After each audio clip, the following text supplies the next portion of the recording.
When you did these studies, was it a particular career that you were interested in? In Pakistan, I was in intermediate, so I didn't finish there. A young entrepreneur, a new kid who just started, he just got his first local shop, he got a keen interest into a food business. Me and my brother started a food chain together. So we started about 5 years ago. Give you time to learn about the business, so, as well as, so you can't be just like, if you become a chef yourself, you can't do certain stuff. The funny thing is, I wanted to join the police, but I wasn't successful. Do you actually enjoy cooking, or tell me a bit about that? When you grow yourself there and then keep yourself busy within the kitchen, especially in the food industry, you can't do much of you can't expand, you can't go further in. So you have to train the right people with the right training so they can handle your business properly. Sometimes when I actually go back in the kitchen to do things myself, I actually love it. What's the secret behind good food? Quality.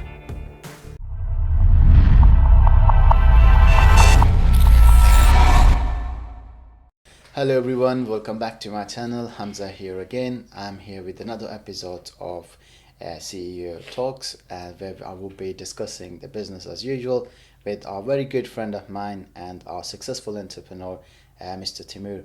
So before I give any more introduction for him, I will let him introduce himself and we take it from there. So Taimoor, if you want to tell us a little bit about yourself. Okay, my name is Taimoor Safdar. So basically, me and my brother started a food chain together. We started about 5 years ago. So now we cover whole of Nottingham right now at the moment. We are planning to expand more, but in the meanwhile we're just doing build another brand of ours as well.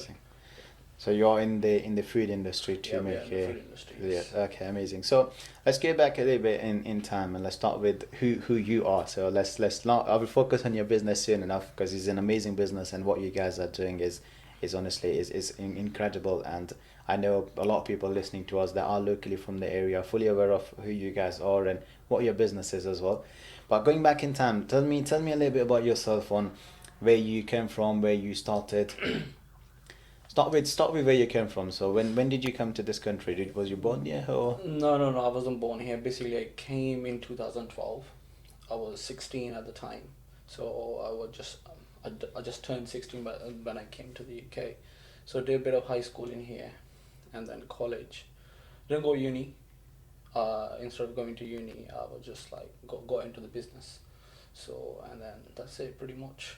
So you like how is actually everything started. So that's a summary of it. So you said you were 16 when you moved here. So what did you study before that, or was there any specific subject that you studied? So basically, in Pakistan, I was in intermediate. So I didn't finish there. I was in the final year when we came here. So I had to redo it here. So yeah, that cost me like a couple of years. So I went back in studies. So I have to do extra 2 years in studies.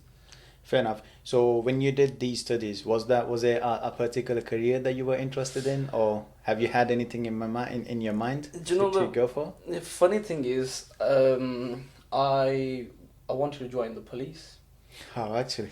So yeah. I actually wanted to join the police, and then I did give my test to be part of the Nottinghamshire police.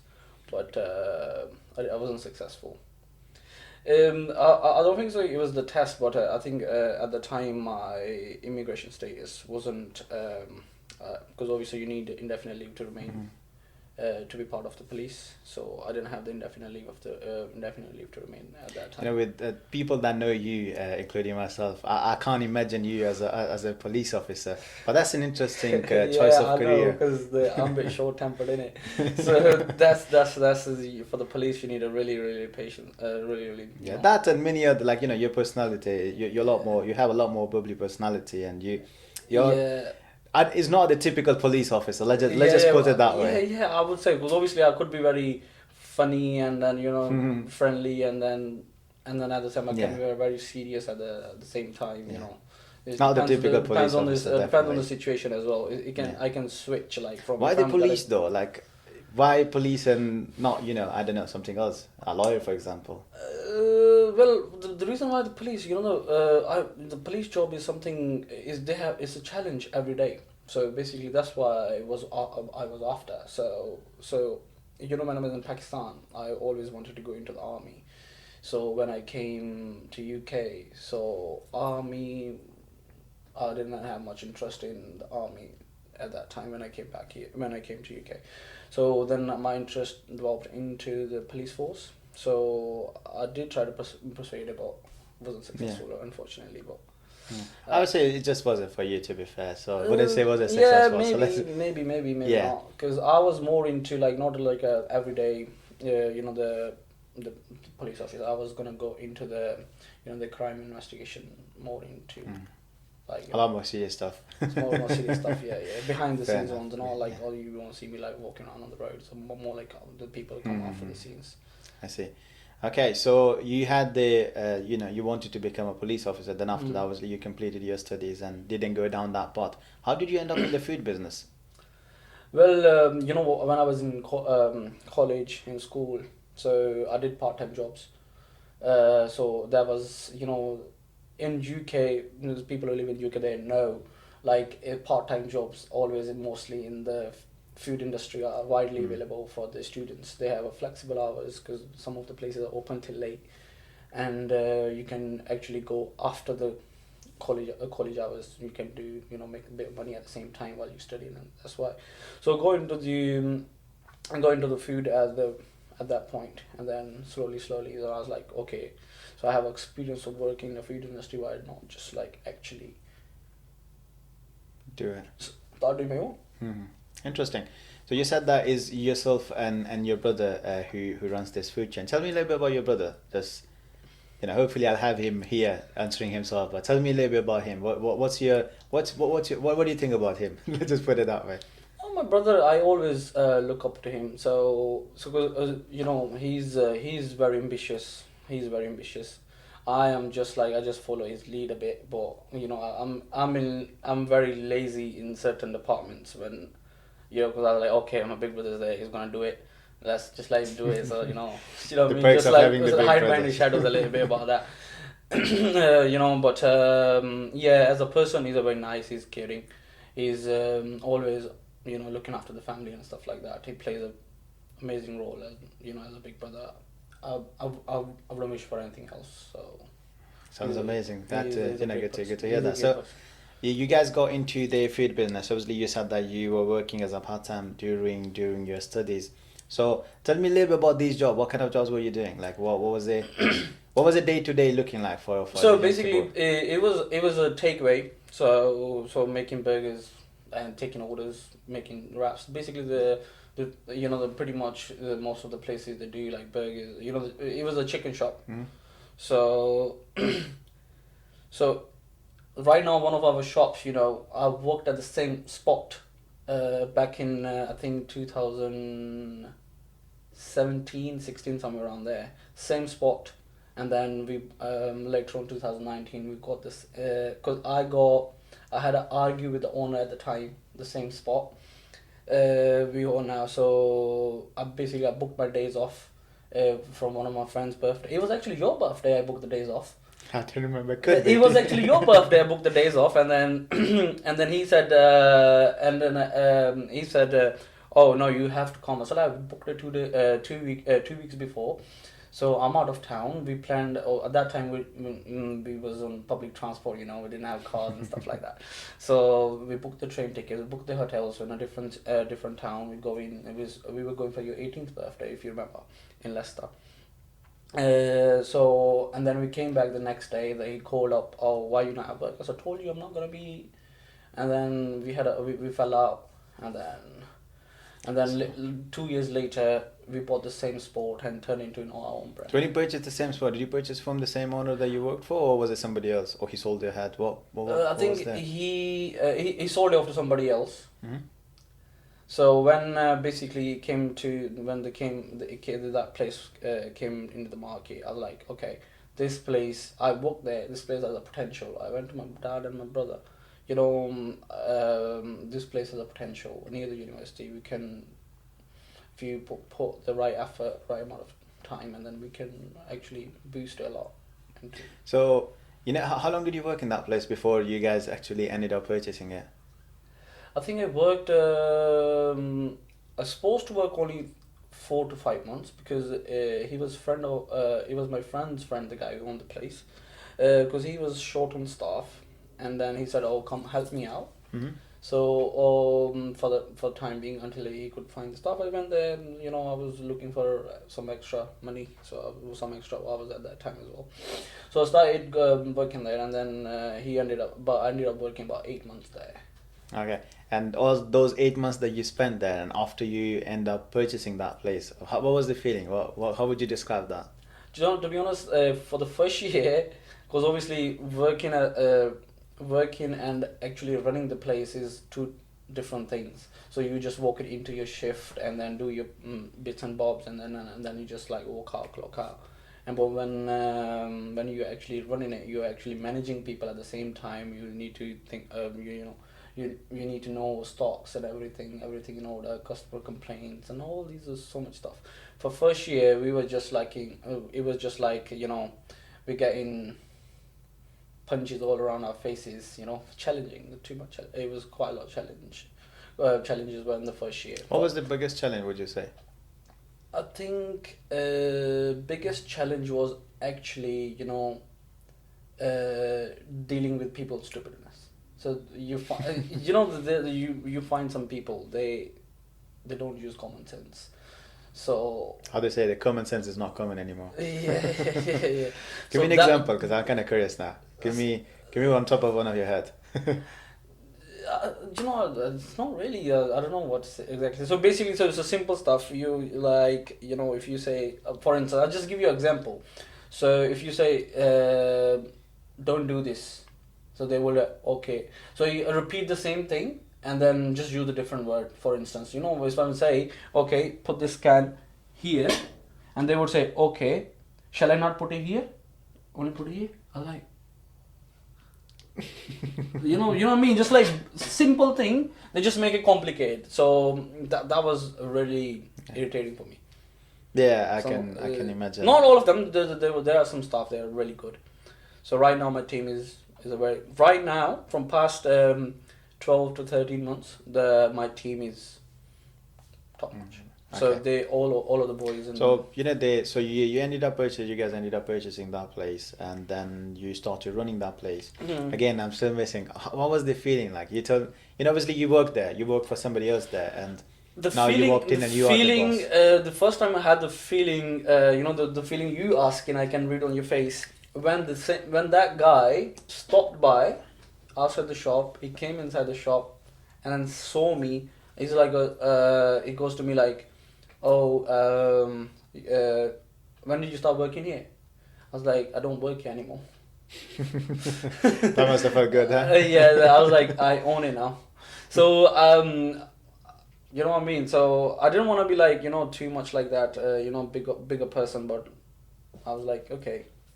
I just wanted to say that on his face because we fell out a bit, so. Yeah, I can imagine. So, okay, so you guys got the first place, at Positive, that you started doing well, and after that you guys went for another place as well. Mm-hmm. And what was the reason going for the second place? Like, was it? Obviously, we trying to expand our business, so expand our brand. So now we working on to another project soon, inshallah. So.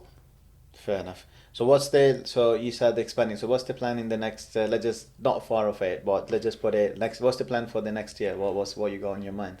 So basically, our plan is cover the surrounding areas of Nottingham first. So maybe 3 to 5 shops, which will be belongs to our family. Then franchise it further, So our aim is because we won't franchise locally to anyone, closer to within 30-mile radius. 20-mile, 30-mile radius. So after that, you can. How is the food industry like? What's the day? Just give me an example. What's the day-to-day looking like? Because a lot of people have the assumptions of running a takeaway or a restaurant is super easy. You can just purchase the place, put a couple of people in, and it works. What's the day-to-day like? Trust me, it's not that easy, But if you play your card right, you can make it easy. So when you know what you're doing, when you are like, you know, balancing everything out, then it becomes But quite how do you easy. balance everything out? That's the main question that, I think everybody would. experience plays a very big role into it. So, you know, so when, or slowly, gradually you can, you know, develop. So you learn from your mistakes. Okay, where was I wrong, and then this happened, and then next time you try to avoid that thing happening, and then.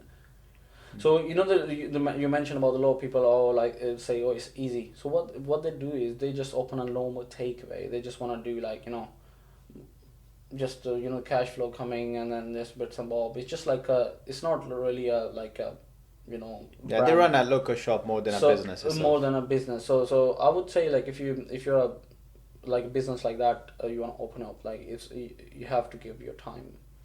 And then once you have like developed a you know, structure and the model, business model is really important as well at the same time. So how you deal with certain stuff. When you say give your time, like what? Give me some examples of what, like a young entrepreneur, a new kid who just started, he just got his first local shop, he got a keen interest into a food business. When you say give a time, you know, it could mean a lot of things for him. It could mean like become the best chef, for example, or what do you mean by give a time? Give me. You know, like. Give your time to learn about the business as well.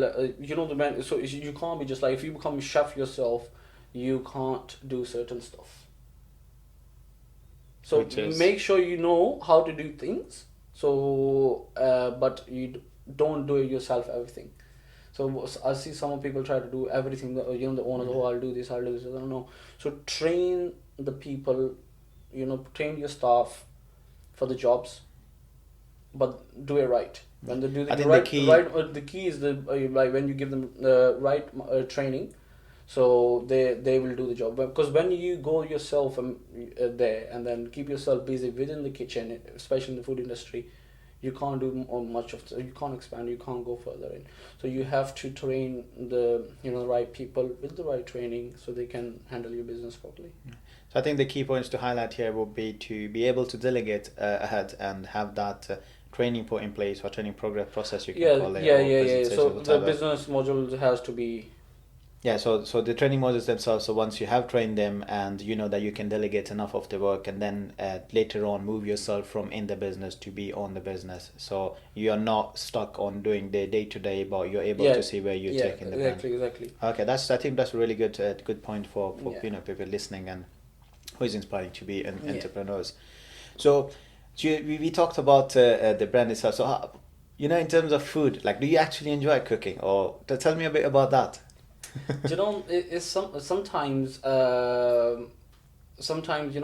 I'm most of the time when I'm in the store, so I am more on that taking orders and packing the food and giving away. So I'm at the front.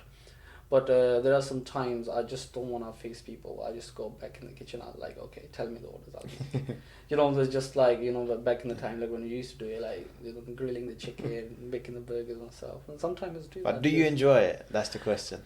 Yeah, sometimes. When I actually go back in the kitchen to do things myself, I actually love it.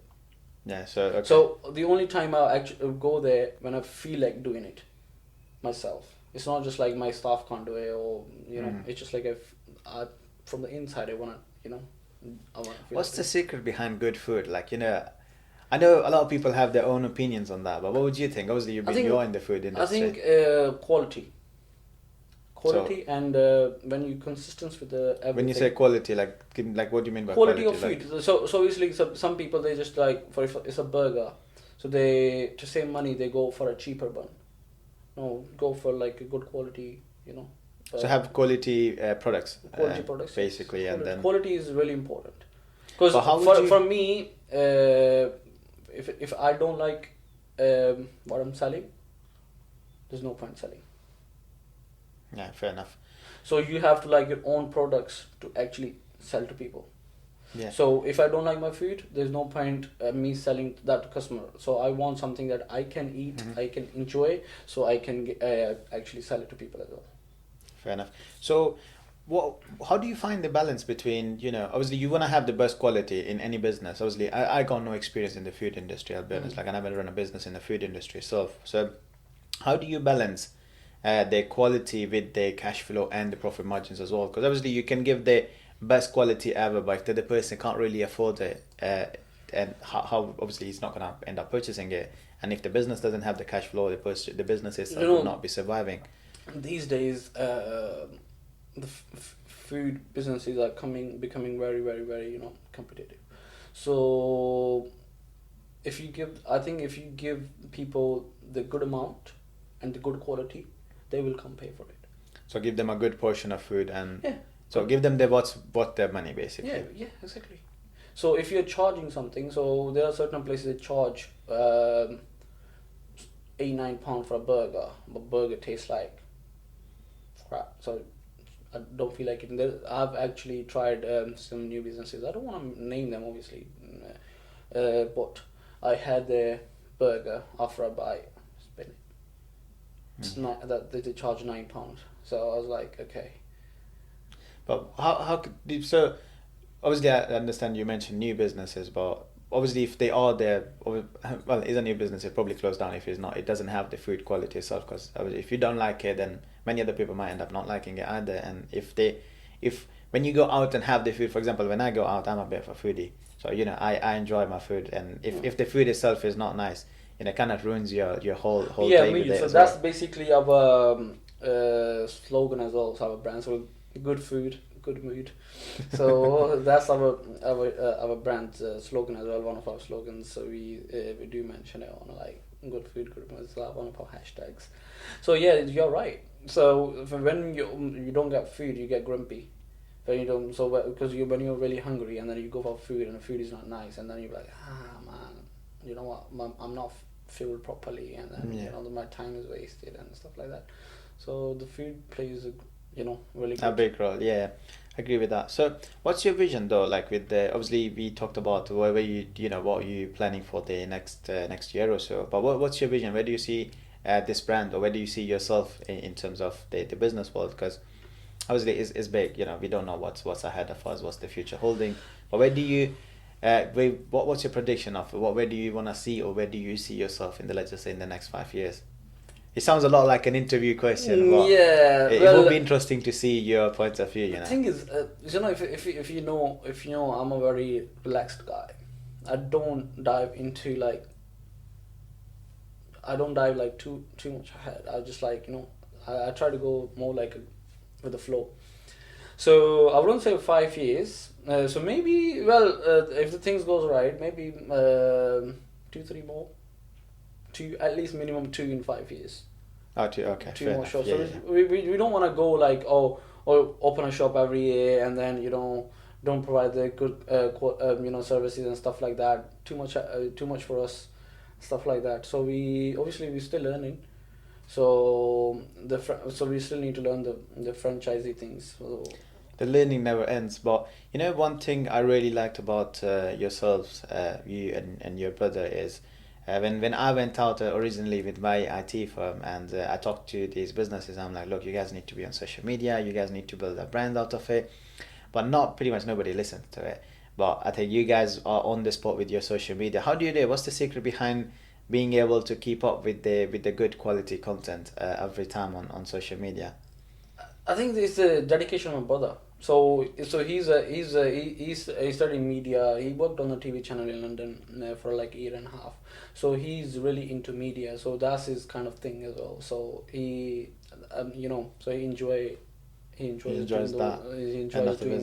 the videos and stuff like that. As you know, we make funny food videos as well at the same time. We do. Are you in any of them? I think I saw a few that you were. I am a bit laid back. I just don't because I'm in the Beeston one, but they shoot the videos and stuff like in the Honored one.